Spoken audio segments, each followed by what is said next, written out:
Why do we go to Istanbul, Ankara? Go to Diyarbakir. Talk with the locals. They'll tell you how Armenians were killed, especially in the villages. Nowhere has anybody denied the Armenian genocide in the villages. Nowhere. But they don't want to lie about history, the way they don't want others to lie about their history. And I think that is a good place to start meaningful dialogue.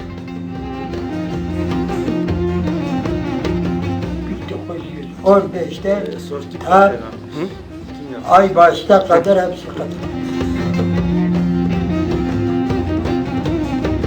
They asked my grandfather to change his religion, and he did not change it. He said, I'm born Christian and I die Christian. And they took him outside and they shot him.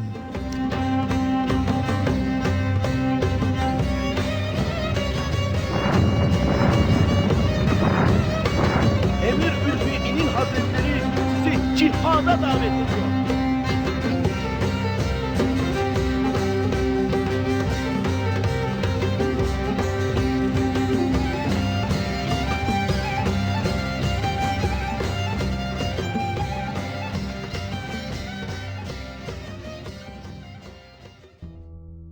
I contacted the mayor of Diyarbakir. I said, on April 24th, I would like to come to Diyarbakir and I would like to do a public event.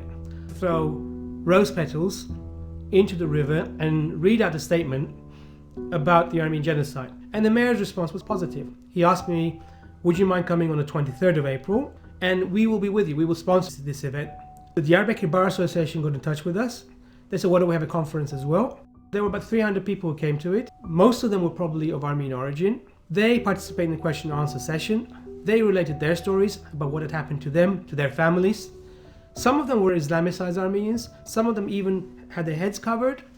So imagine, these are the remnants of the Armenian genocide. They are obviously Muslims today, yet they still retain memories of what had happened to them in 1915. So we had a conference and a public event in Diyarbakir about the Armenian genocide with no reservations, no qualification about the nature of the event and the killings.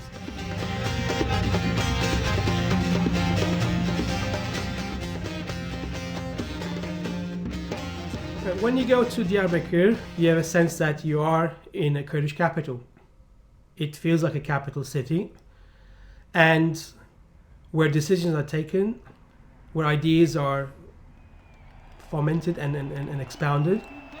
And Diyarbakir today has an important role to play in engaging the Armenian issue. It's not a Turkish Armenian issue, it's also a Kurdish Armenian issue. And it's important that Armenians also engage Kurdish intellectuals in Diyarbakir, where we can come to a common understanding and truthful understanding of our common past, what our options are for a common future, and we work in that direction.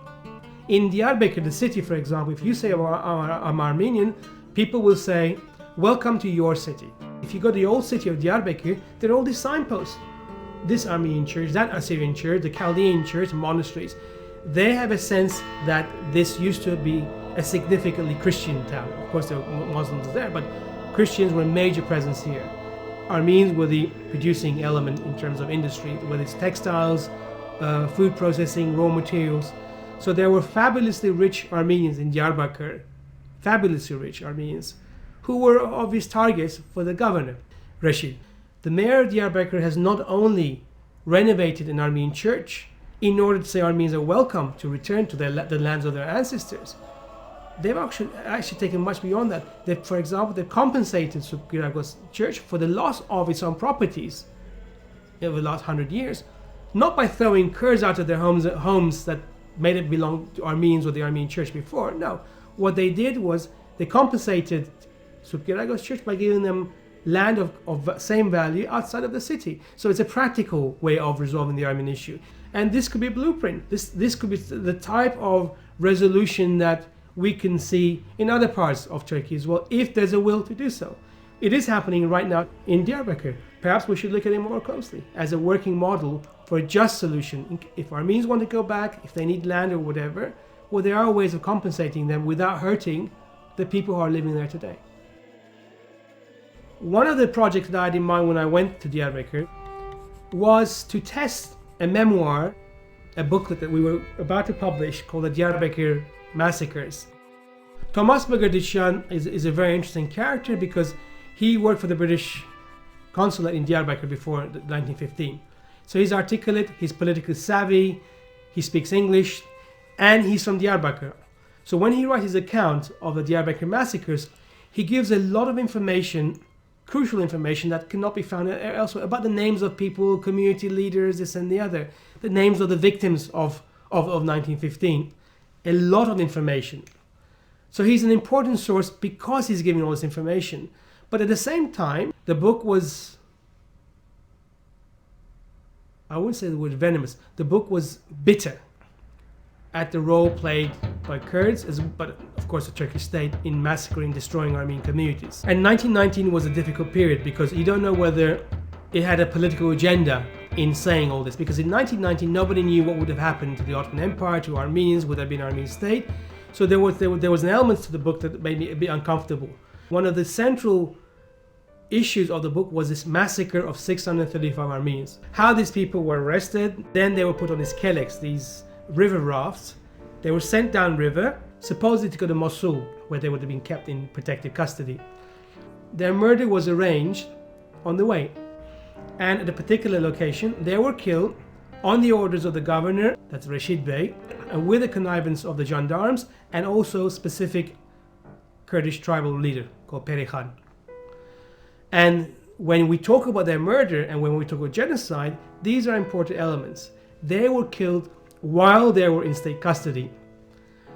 The place that this massacre took place was called Shefka village, they said. Peri Khan was subsequently decorated, and even later he was murdered. And the reason for his murder, which was never formally resolved, was because he was killed almost certainly by Rashid's men, the governor's men, because of a disagreement over the spoils of the Armenians. And I was afraid to publish such an account unless I could somehow corroborate it. Now, to some extent I could corroborate it because I've seen other accounts, including Kurdish ones, talking about these massacres, but I still wasn't sure. So I wanted to test the book regarding this massacre before I went ahead and published it without questioning its narrative. I flew to Batman, where I was met with friends and contacts.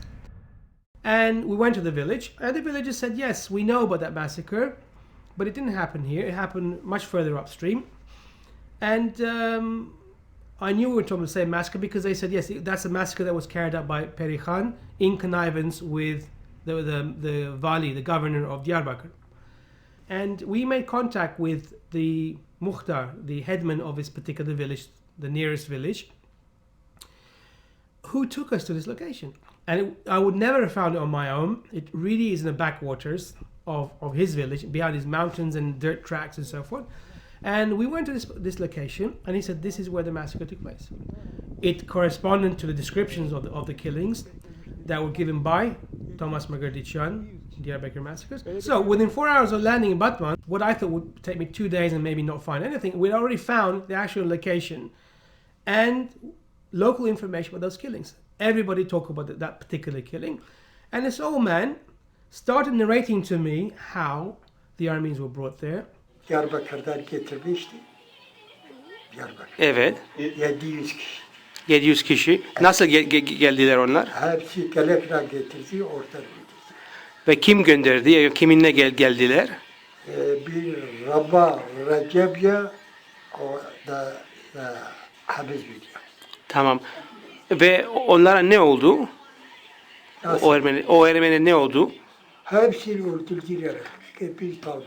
Ondan sonra And it was incredible how much he remembered, or how much he had to relate about Armenians. You realize that there's an oral tradition here, which is much more sophisticated than perhaps our own. Ve size kim anlattı bunlar hepsi? benim abucam oradaydı. Tamam. Şimdi siz ne düşünüyorsunuz o katliam hakkında? Vallahi biz diyor ki hakaret. Ya. Ama Türk devlet diyor ki öyle bir şey olmadı bu topraklarda. Katliam falan olmadı. Yalan söylüyorlar. Niye yalan söylüyorlar? Vallahi Kürtler de yalan söylüyor, Türkler de yalan söylüyor. Olmuş da bu gibi de olmuş. I asked him, well, were there many Armenes? He said yes. And he started counting them, giving me the names of the Armenian villages near theirs, which aren't there today. Bak, Keverzo 2, Hı. Bazbul 3, Deri 4, Hı. Sercil 5, Tayare yazda, Tirvece 12, Korke 13, Halkabiye 14, Yegeliye 24, Tilbiz 25, Bileyder 26, Barasıl 27, 1915'te ta ay başta kadar hepsi katılar. Kim yaptı bu katliam? Vallahi köylüler yaptılar. Ondan sonra hükümet de onlar beraberdi. Ama kimi tutuyordu, öldürüyordu. Çoluk çocuk hepsini öldürüyor. He obviously cared about the issue. I mean, you could see it in his eye. He sees Armenians as victims. He said the Armenians should come back. The Armenians should come back to their homes and villages, to their territories. And he also related that not all killed Armenians. He said in the Beshiri region there were no massacres. And he related how one Kurdish tribal leader told his own of the Reshkota Kurds not to massacre Armenians, that they should save them. And he explained that because of that action, the tribal leader had his house burnt down, he was persecuted, he had to go into exile, and even when he was in exile, he said the Armenians took care of him as their agha, as the man who had saved them. And this is a story that I later visited and heard in other places in that region, and I even went to the village in question where the Reshkota Kurds were. So you realize that how much information modern day Kurds still have, they relate to each other about the Armenian genocide, because what happened to Armenians is also part of their history, their local history. Many of them express remorse. There is no denial. I have not come across denial. Maybe denial through silence, that they may not volunteer some information because they're ashamed of it. But no Kurds I came across said there was no Armenian genocide or Armenians murdered Turks or Kurds or Muslims. Quite the opposite. Consistently, there was massacre, there were genocide in these lands. They were all Armenians here, and we killed them.